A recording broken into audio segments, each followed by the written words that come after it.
Question period Canada, how are you doing? You've probably heard the big news that there was an assault of some sort that took place earlier in the week. And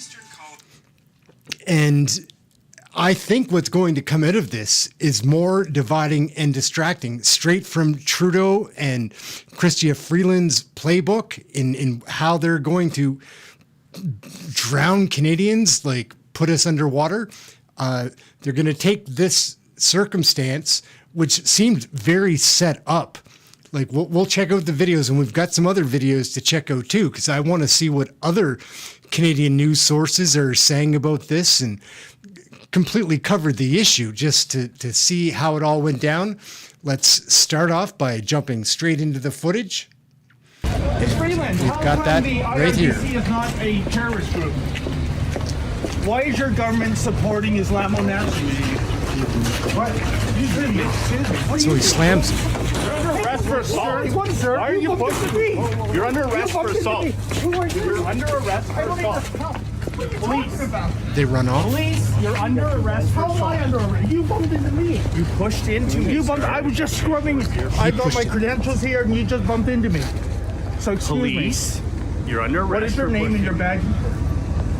What is your name? This guy's an a-hole. You've been told you're under arrest. Why am I under arrest? Both of these guys are. He blocked my way. What? I was just scrumming CHRYSTIA FREELAND. I'm a police officer. You're under arrest. What is your name and your badge number? Assaulting a police officer. How is that possible? Okay? Because You assaulted me 3 years ago when blackface was happening. that was very aggressive what was happening. You mean I was asking questions aggressively? No, your actions were. You were almost pushing everybody over. That's how it appears. Lincoln, you got this on video, right? He's saying I'm pushing people over? Yeah, That's an absolute falsehood. Scary. So now it appeared that way. That's what you're saying, officer? It appeared I was pushing people. I didn't touch a single person. That was a little bit aggressive for what was happening. Get that. You're under arrest. Please Okay. take the microphone out of my face. Well, I'd like an ongoing record of this. Can I have the microphone? Can I have the microphone? Can I have the microphone? Can you give? I'm not resisting. Take your hand out. Why am I under arrest? I'm just doing my job. Stop resisting. You don't need to resist. I don't have You don't have to say anything. You know the drill. I have nothing There's to one hide, reasonable officer. cop at least. Welcome to Black Faces Canada.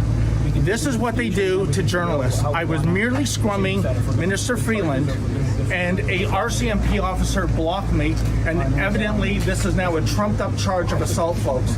I didn't come here to cause any trouble. I came here to do my job, and now I'm handcuffed.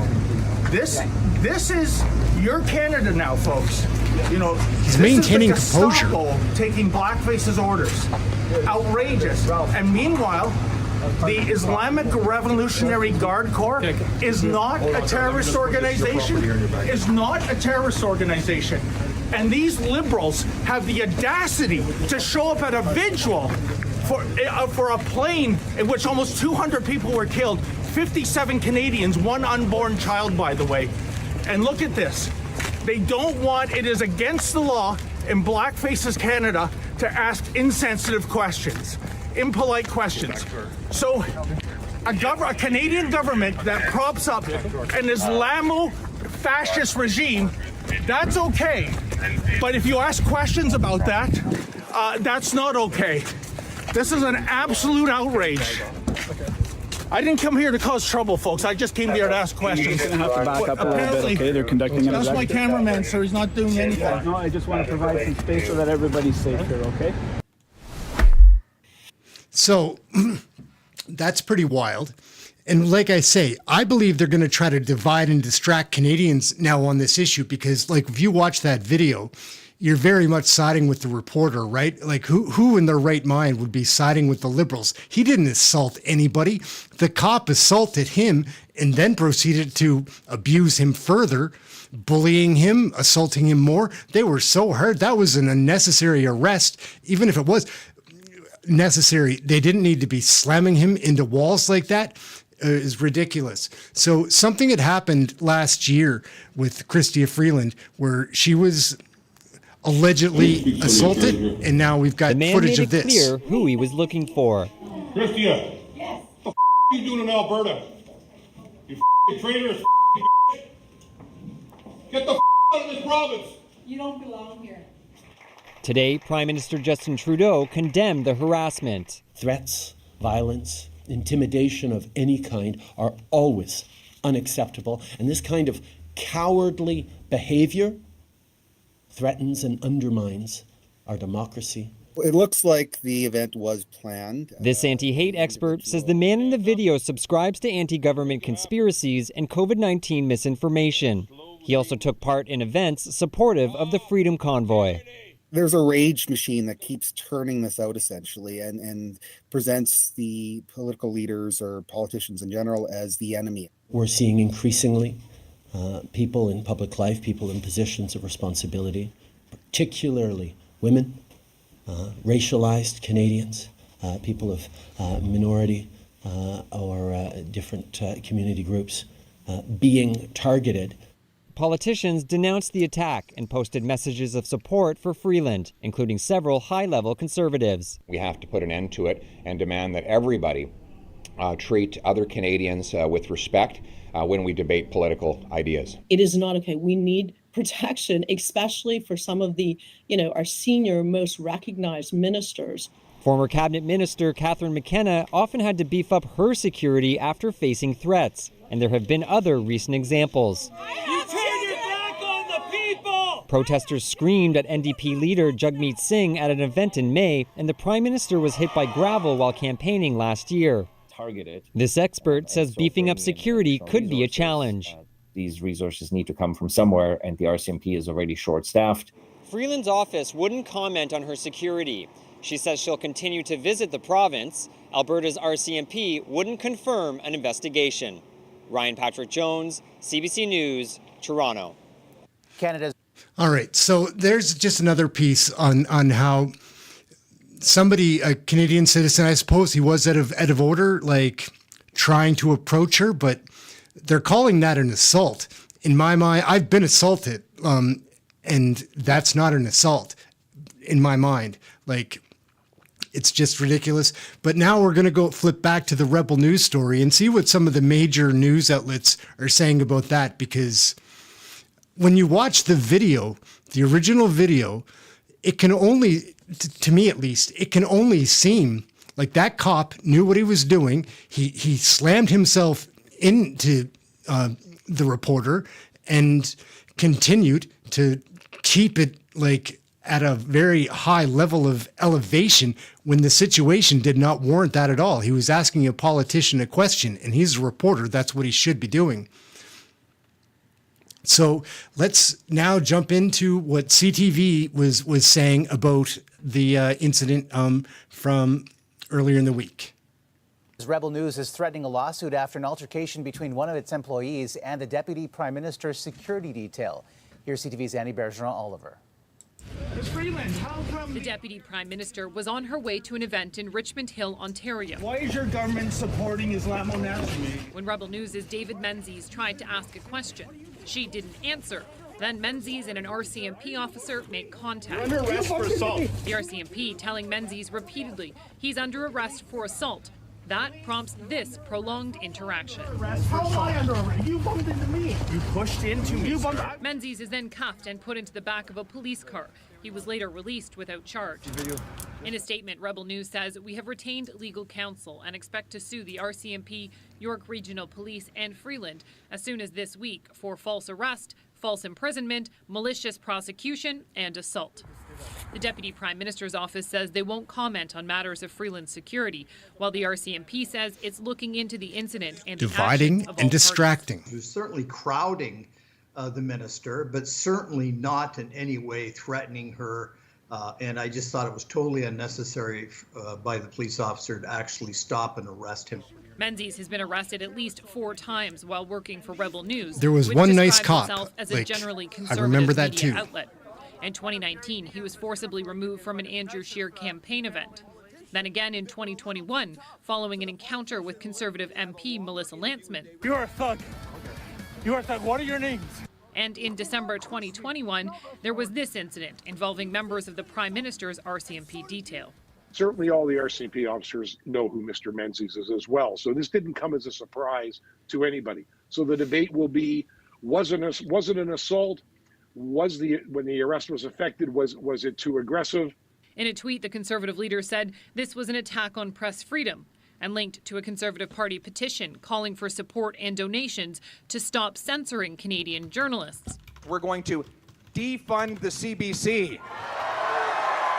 Pierre Poilievre has said he intends to defund the CBC, which employs about 1/3 of the journalistic workforce in Canada. Annie Bergeron-Oliver, CTV News, Ottawa. David Menzies of Rebel News was arrested yesterday. Okay, so that's CTV's news takes on it.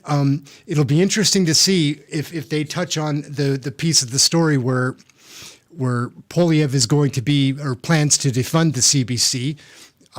It's a little bit of a longer piece, and I don't like to use the CBC, but they're on their side. I'm curious to see how they're going to try to swing it and make it divide and distract us even further.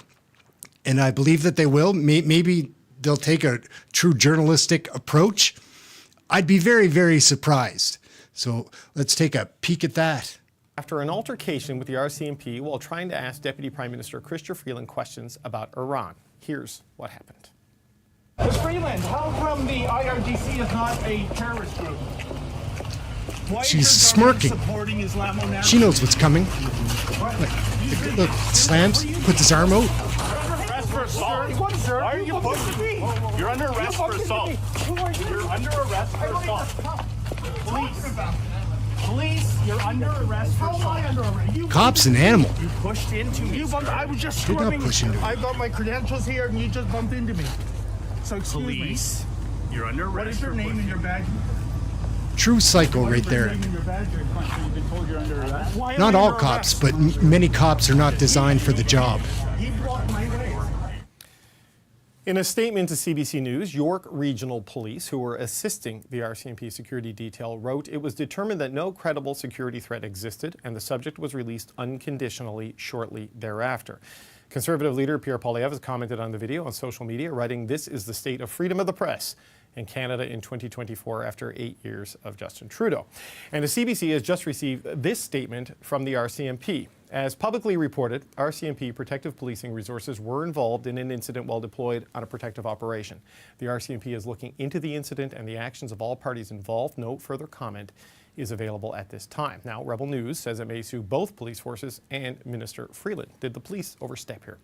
Time to bring in the power panel. Emily Nicola is a columnist with Le Devoir. Let's see what the power panel has to say. Michelle Cadario is here, as is Matthew Dubé, Vice President of Proof Strategies and a former NDP MP. And here with me in the studio is Kate Harrison, the Vice Chair at Summa Strategies. Okay, gang, look, there's a lot going on here.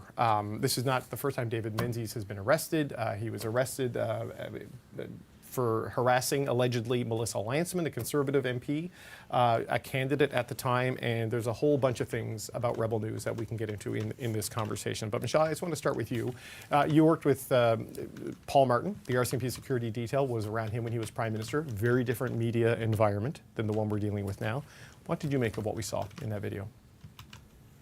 Well, I think we have to remember there's got to be room for everybody to be able to do their job. Certainly, journalists need to be able to do their job. The protective detail have a job to do as well, as do the politicians. My experience with the Prime Minister's detail was that they were the absolute epitome of responsibility. They took their job very seriously, and they also appreciated that that there had to be interaction with the candidate and the Prime Minister and people, the regular public, as well as journalists in that. And they always made room for that. So there was also certainly times when there was higher threat levels, and those aren't things that are made public. But at those times, it was a bit of a closer box around the Prime Minister or around whoever they're going to do. So we don't know what was there. It is interesting to note that the only journalist who's ever been arrested is this one from the Rebel, who has and the last time they did it was to Melissa Lantsman, a Conservative MP, and so that's interesting detail as well about perhaps how he's conducting his business. From what we saw of the video, it was, as a layperson, it seems not something that one would think someone would get arrested for. I'll say. but we also don't have the full context. And I guess that will come out as the RCMP. Who's she covering for? Like, right. So Emily, dividing and distracting. Menzies, the rebel, they are not part of the Parliamentary Press Gallery, though the Conservatives have been demanding that the Parliamentary Press Gallery take a position on this today. They would not be defined as a mainstream journalistic organization. They sometimes they push to create controversy and then they fundraise on this. But Emily, what he did there in the video that we see, he's just walking along asking a question. I've done this many times in my career. I assume you've done this many times in your career. And he bumps into a police officer and then is arrested for assault. So all the issues with rebel media aside, what the police did there, what's your sense of that? He's just asking a question, he bumps into somebody, and then he gets handcuffed and taken away. I think there's so many different things that need to be taken into consideration. It's true that what we see in the video, he's walking toward her. He did arrive very fast in a way that can make a person feel, jumpy.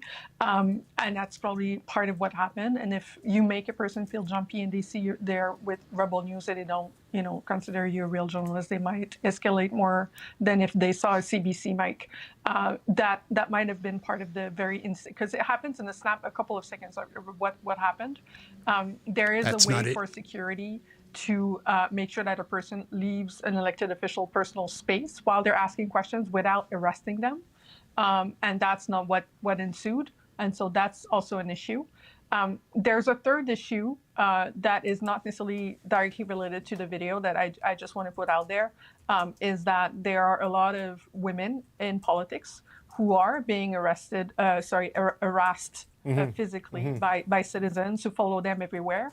And there is a question that needs to be asked in terms of, if that citizen decides to become a journalist, then is the harassment something that becomes a professional thing that we cannot say anything about? And so there are gender dynamics here. There's police overstepping.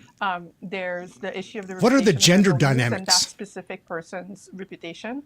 And then there's the issue of, is there a way to make sure that when journalists ask questions to a politician, they leave them personal space without arresting the journalist who's being maybe a little bit too coming too close too fast. And so there's all of those things that could have been unfolded, that could have unfolded differently for sure. No, those are all very good points. So but Matthew, you were an MP, you've been in scrums, right? I'm sure you've walked along with reporters asking you questions. So I just want to play this moment again, if we can just cue up the tape, where you see that the Mountie steps in a little bit towards Menzies, and he bumps into him before Minister Freeland, moves to the other side of the pillar.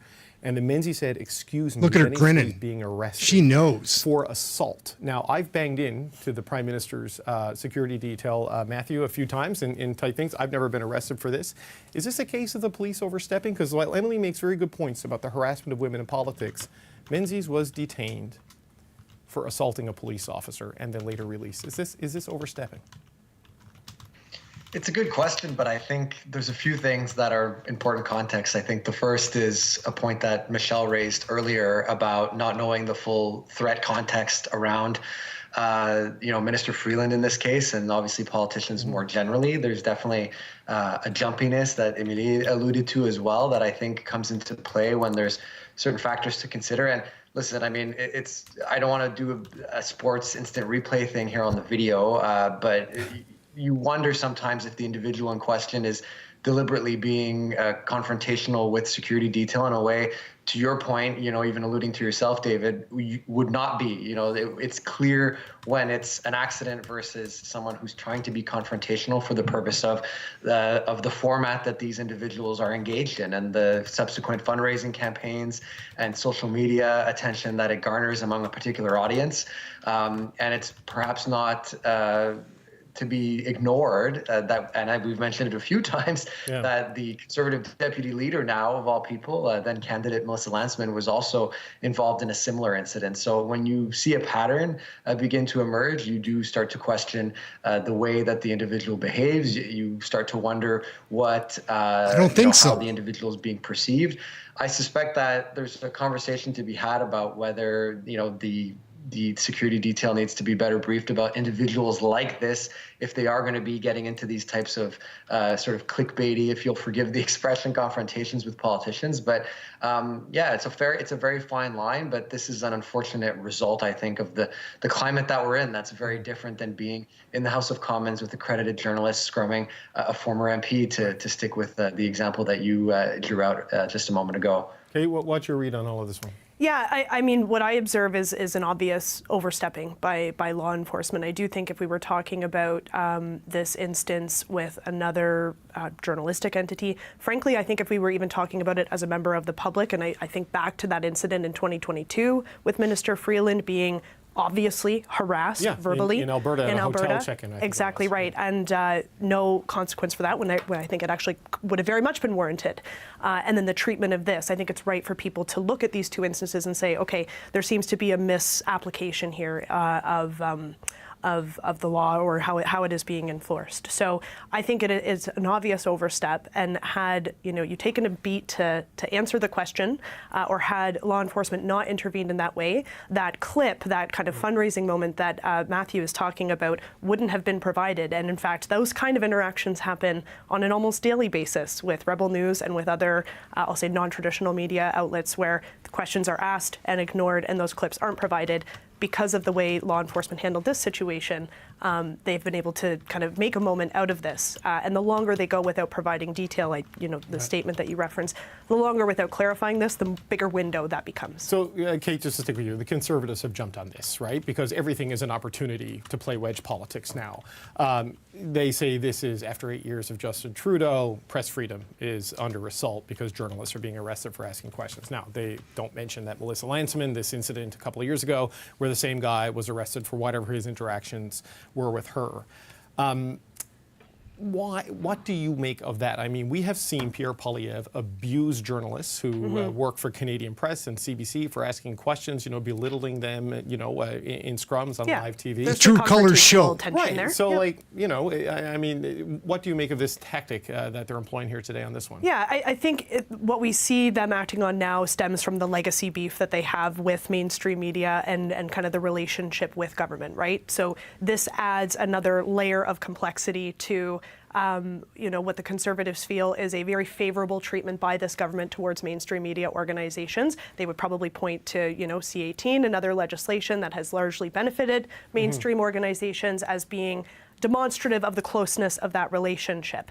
I like to think that if this were, again, another entity, the Conservatives would also have something to say about the treatment of the press. We don't yet know because, to a point made by a fellow panelist, this is the only instance where this has been applied in such this way. But Michelle, do you think this is a defense of press freedom, or is this they've been calling out the press gallery for not taking a position on this, or do you think it's an attempt to try to discredit, the mainstream media, the Ottawa media in particular? What do you think the end game is here for the Conservatives?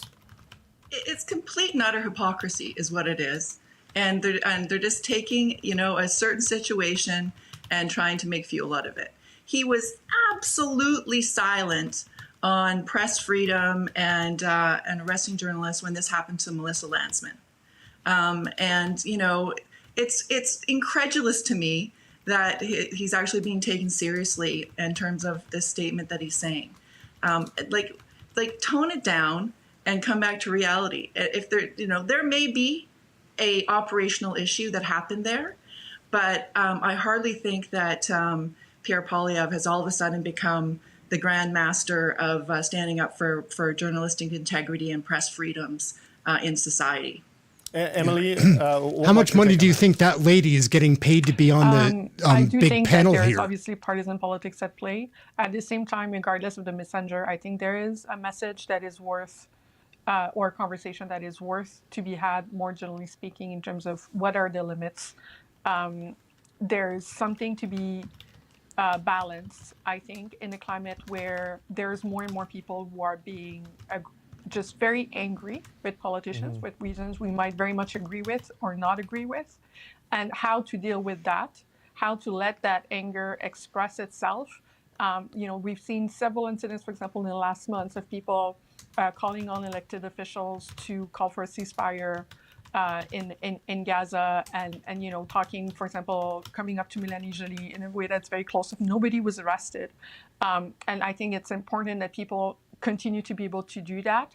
And at the same time, we need to realize that if both journalists and citizens are being more and more physically confrontational with elected officials, it will eventually have an impact on who wants to have that job. And the people who will be, I don't want to be accosted on the street and have people in my face from, you know, coming from behind at any time of day. Most of them will be women. Yeah. And those are the people who are most likely to not stop being interested in the job of being an MP if we normalize also this tactic of either protest and or asking questions. Matthew, I'm going to give you the last word on this, then we're going to pivot to our second topic. Yeah, I mean, it's pretty clear that there's a message being directed to a specific audience. I think that's what's happening with Pierre Poilievre's tweet, the post today that he made. It's, you know, red meat, dog whistle, call it whatever political communications metaphor you want. This isn't an issue, I think, ultimately that's important for people who are dealing with the issues that he likes to talk about, like affordability and housing and things like that. This is directed, I think, to a very specific group of people, the people who like to say that Canada has become a dictatorship in the last 8 years under Prime Minister Trudeau. Hence, you know, him using essentially that language, saying, you know, this is Canada after 8 years under Prime Minister Trudeau. At the same time, it's also a very old hat because we heard the same thing at the end of, you know, in the last dying days of Prime Minister Harper's government, and arguably before that even. Right. So it's a recurring theme, but I think in this particular instance, he's very much speaking to the same audience that the fundraising email is. And I think that's the most concerning thing here, because it riles up a segment of people who think that there's some kind of, you know, power play going on here from the political class. And it emboldens a certain type of individual that I think just is going to exacerbate exactly this kind of situation today, the security implications around it. And let's not forget some of the things that we saw in the last election, you know, stones being thrown to Prime Minister. And the Melissa Lantsman situation is particularly important because I think it's a reminder that no party is immune to this, even if one party or another may be more culpable of the lady on the far right it's a stone of the in a screen, glass house, I think, for everyone. In maybe this she's a little more sensible than the rest of them. Have you seen our... Sorry, and now that flipped very quickly.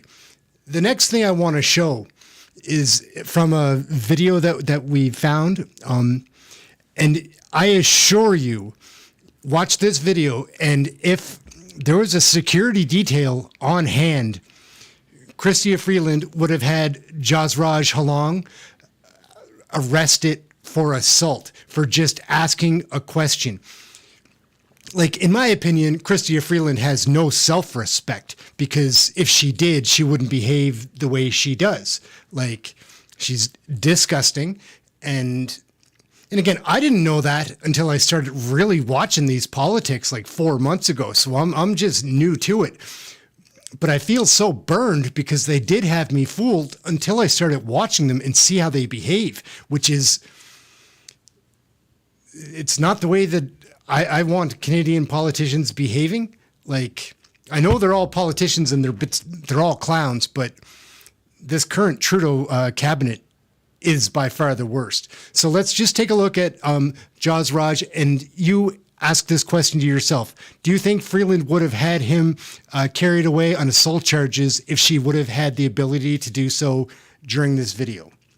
So, common sense conservative leader. Cheers to Jasraj. He's pretty solid. 15-minute documentary on the housing held in Canada that's been viewed over 4 million times.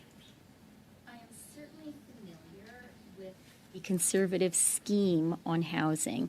I haven't watched the video itself. Okay, so I would strongly encourage that you do watch it, because it's a common sense Conservative plan. Just look at her face. Not more bureaucracy. If you can. And while you're at it, maybe like, share, and subscribe so others can see a common sense Conservative plan on how to get housing fixed as well. I'm happy to comment on the Conservative scheme today. In fact, your government's housing to. agency, CMHC, says that 3.5 million additional homes need to be built in Canada by 2030 to restore housing affordability.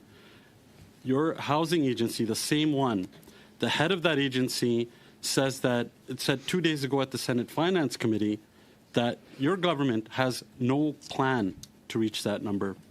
In fact, in this committee, that same agency, your housing agency, says that that target is not attainable under current conditions because of high interest rates and because of higher costs that were caused by your government. In other words, your own housing agency has no faith in you or your government. If your own housing agency has no faith in you, why should Canadians? Thank you for the question, Mr. Hallen. You asked me to comment on the Conservative scheme on housing. I didn't ask you to comment on that. I made a comment. In fact, invited me to. So let me comment. I'd like to hear an answer. First of all, I would point out... Point of order. Point of order. Mr. Hallen, as he does every time the minister comes, asks a question or makes a statement and then refuses to allow the minister to answer. And so, Mr. Chair, I would just ask we allow the minister to answer the questions out of respect for the minister and the other members of this committee, but also the folks at home who are watching who would like to hear the answers. The question is about our department not having faith in you. MP Hallen, I am going to ask, like it did happen in the last meeting, a lot of crosstalk, you jumping in when you ask a question. The question was not about the documentary. The question was about you her ask the department question not having faith in her. respect and out of respect to everybody that's here. Minister, can you please answer why Canadians should have faith in you? MP Hallen. Even though your housing agency doesn't. That's the question. MP Hallen. I've asked my question. MP Hallen. You asked a question. Allow the witness to answer the question. She's not answering the question. The witness did not even have a nanosecond answer your question. Point of order, Mr. Chair. Not only is that irrelevant and untrue, and they're not answering the question, you shut me down by adjourning the meeting improperly. So could you please let Conservatives speak? I know you don't want to hear it as a Liberal. I know you don't want to hear about the housing hell, and you should watch the video too. I might add. MP Lawrence, Chair, I'll ask my question again. Let's move on. I will ask my question again. It's my time, Chair. I will ask the question again. Actually, Minister, let me your just housing say, agency has no faith I believe in that your MP plan. Hallen Why asked me a should question. Canadians? I certainly believe the point of this exercise is for him to ask me a question. He offered quite a long Questions on the table preamble 3 with times lots now. of points embedded in it. Why should and I'd Canadians like to have faith in respond you to when your those. own agency if doesn't? MP Hallen would like to hear a question. response. Allow the witness, please, to answer the questions. Yeah, I'd also like to point out that So Conservative concocted, senators like- have been reprimanded for bullying witnesses, and it would Here it be is. terrible to There have it that is. kind of behavior. Your Imagine. Prime here in the Minister House. has been reprimanded for bullying strong women in his own caucus for standing up to his corruption. So let please spare us me the now lecture. speak about Please housing. spare us the lecture, Christia. And let me first point out that there is an internal contradiction in what the Conservative members of this committee have done when it comes to voting and their purported irrelevant to scheme my on question. housing. Actually, Point I of believe order, that your Mr. Chair. votes are very Point of relevant. order. There has to be, Question you was have clear. to stop interrupting. Yeah. Stop interrupting.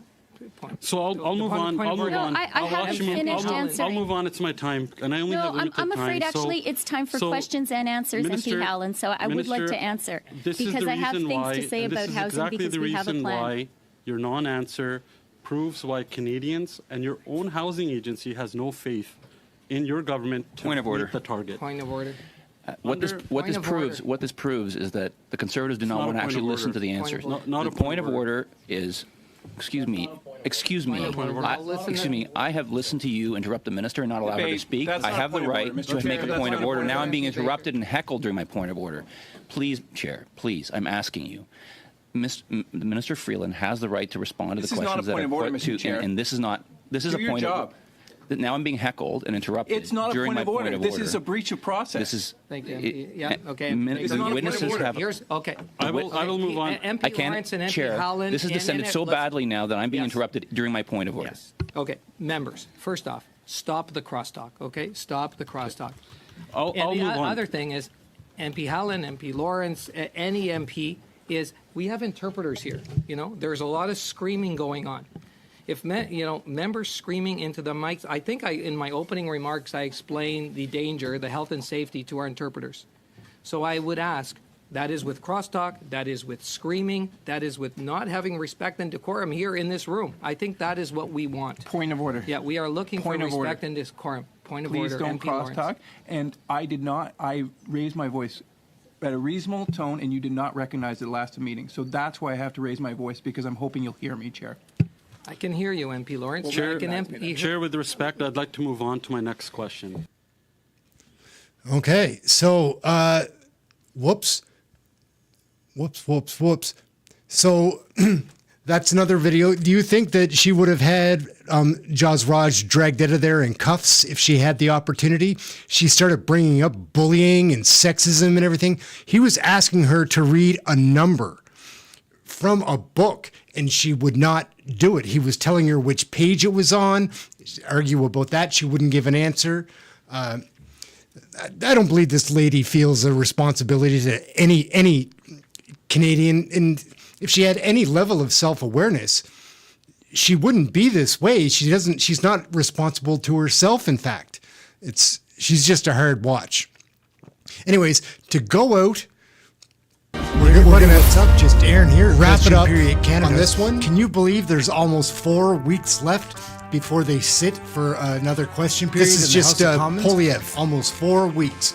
Taking a couple of pieces off. We have some exciting pieces that we found. People like that. Show you.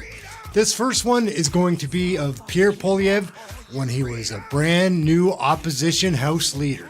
Brand new. And he's battling Chrystia Freeland, everybody's least favorite Deputy Prime Minister and Finance Minister. She's so brutal to watch. But we're going to watch it because it is interesting. This is when they were just getting started being public enemies. The Honourable Leader of the Opposition.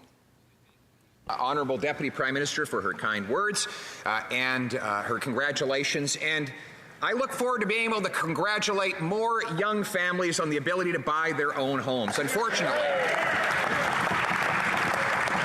it's nice to be in the House, but it would be nice for them to be in a home. But unfortunately, house prices have doubled under this government's policies. In fact, the share of the average Canadian's paycheck needed to pay the average monthly bill on housing has gone from 32% to 50%. The government's solution to raise paycheck taxes and gas taxes and other taxes. Won't they cancel this tax hike so Canadians can pay their Honourable Deputy Prime Minister?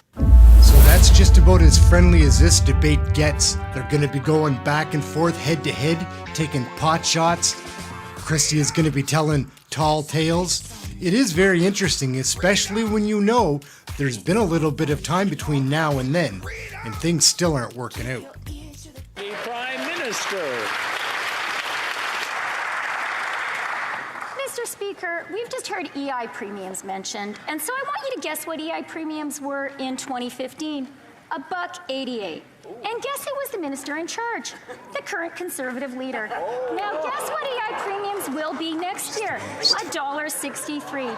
That is 25 cents lower. So the leader of the official opposition needs to tell Canadians, was he misguided then, or is he misguided now? Honourable Leader of the Opposition. Neither, Mr. Speaker. Guess what Canadians paid in 2015 in EI if they earned $60,000 in 2015?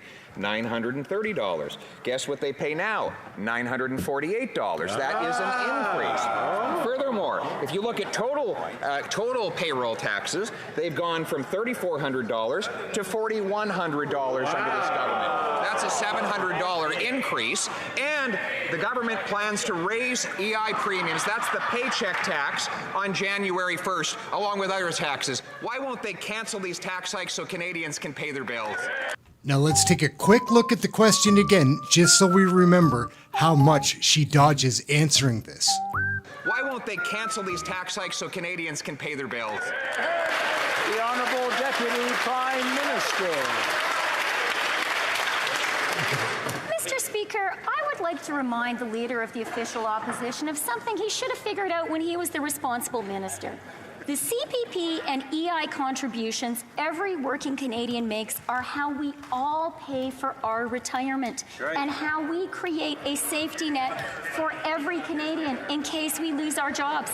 These contributions do not go into general government revenue. At a time of global economic uncertainty, it is the height of irresponsibility for the Conservatives to suggest that we as a country stop putting money away for our retirement. The answer Chrystia Freeland gave has not one thing to do with the question that was asked. Not one. Leader of the Opposition. Mr. Speaker, EI premiums do go into general revenues when they go into a surplus. And that is what the government plans to do. They plan to raise both EI and CPP premiums, the paycheck tax, right at a time when we are facing 40-year highs in inflation, all-time highs in increased housing prices, 40-year highs in food price inflation, record food bank use. This is the last time that anyone should be raising any tax. Will the government back down from its planned tax hikes on paychecks and on energy? The Honourable Deputy Prime Minister. Mr. Speaker, Hand on her hip. when it comes to the economy, expectations matter.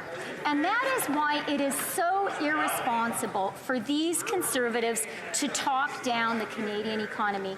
Yes, things are hard right now, but Canada is better positioned than any country in the world. We have the strongest economic growth and the lowest deficit in the G7. Employment is at historic highs. Inflation is lower in Canada than the US, the UK, and the Eurozone, and it has now come down That's for not 2 true. months in a row. We'll get through these tough times together. The Honourable Leader of the Opposition. Well, now the Liberals would have Canadians believe that they've never had it so good. Well, I guess if you're jetting around the world singing songs in a beautiful lobby, then that might be true. But if you are the 30-year-old stuck living in your parents' basements because the Liberals have doubled housing prices, you might disagree. If you can't fill up your tank with the gas, you might disagree. If you're among the 4 and 5 families that have cut their diets because they can't afford food, you might disagree. And the last thing you would want is a tax hike on your paycheck and on your energy use. Will the Liberals therefore cancel those tax hikes? The Honourable Deputy Prime Minister.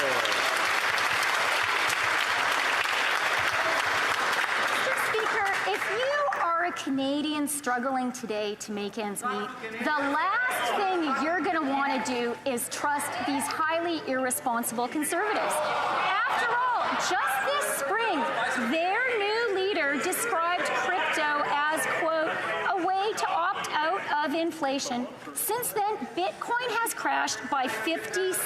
A Canadian who invested in Bitcoin, according to the reckless advice of this new leader, would have seen her life savings Crypto made a destroyed. comeback. That's irresponsible, and Canadians are smart enough. If you would have invested in it back then, so what do you think? Sitting on Poilievre ever going to live down that crypto advice? Leave it in the comments. And CHRYSTIA FREELAND, right? I think she might be the villain in this situation. She never answers the questions directly or hardly at all. It's frustrating to watch. Mr. Speaker, leave it in the comments what you think of our Deputy Prime Minister, Minister of Finance, CHRYSTIA FREELAND. I'm Aaron. This is Question Period Canada. Thank you very much for watching. We'll catch you next. All right, guys. So here we are, back to live. That does wrap up what we've got to show for this evening. I wanted to show that other video at the beginning and then just watch some of those discussions that were on CTV and CBC. CTV's report was okay. The CBC was really kind of hard to swallow. There was one person on that panel that seemed to not be paid off as heavily as the others. I don't know. I'm just learning about Canadian politics and I'm really interested because I want the people around me when I'm at the grocery store to be Canadians that are being treated fairly by their federal government. And that's not the case these days. They're breaking people and most people are unaware of how it's even happening. My name is Aaron. This is Question Period Canada. We try to enjoy learning about Canadian politics, and we have learned quite a bit. We're going to be better at making these stories. So like and subscribe. We're here very, very often. Many videos for you to check out. Short form, medium form, long form, live form, all of the above. That's it. Hope you enjoy Canadian politics because we'll be here covering it. Thank you for watching. Have a good evening. Have something healthy to eat and try to stay warm. We'll catch you next video. Thanks for watching.